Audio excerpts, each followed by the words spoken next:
And even though you're not the quote unquote full-time entrepreneur or the face of the business, you can then be hired on and still have entrepreneur perks, shall we say, without having to take on all the risk. So I would say one of those two things. Yeah. Do you want to add something to that, Jermaine?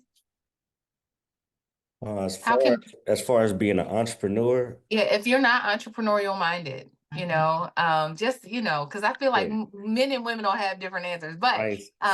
depending. I think if you're not entrepreneur minded, I just believe that you got to sacrifice and just work two jobs for like 2 years and but you don't have to be an entrepreneur minded to start saving.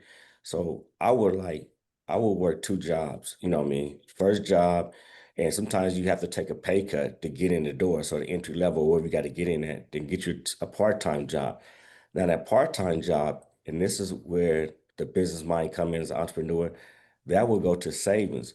And if I can do that for 2 years, let's say this part-time job, I'm gonna run some numbers here. If I can work 20 hours a week and I get $20 an hour, that's additional 400. So that's $1,600 a month. After taxes, probably get like about 1,300. If I could save $1,000 a month, that give me 12,000. Now, if I do that for 2 years, that gives me 24,000. Now, if I discipline myself, that gives me opportunity to get into the real estate market. Or what I would do is go into the stock market. And with that, I would, half of it, I would put into the index. The other half, I would go ahead and take these classes and learn how to do cover calls and start getting paid off that. So if you can discipline yourself for just 2 years, and you don't have to be an entrepreneur mind, but if you work harder and you find a lot of times, what we call additional other streams of income, sometimes you don't have to put your hours there, that labor there, but you can find something to make that additional $400 to $500 even a month, and you save that. That will open up the door for you in 2 years. So if you don't have a business mind, just put yourself in a position where I have to go out and work harder and a little longer and start thinking. And if I can do that for 2 years, I'll put myself and my family in a better situation.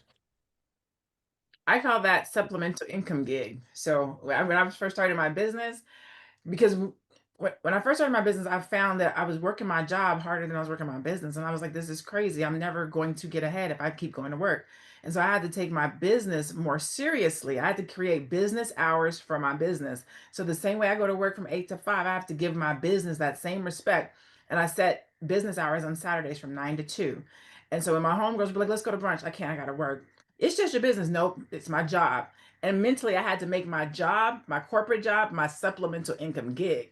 That gig supplements what I'm doing over here so that I would take it seriously. So, what you're saying, I literally did that where I had to have two jobs. One was my business and one was my real job, but I had to give them both respect because we won't credit or respect the side thing or the second job or the other thing that we do because we think it's extra, a little bit of something.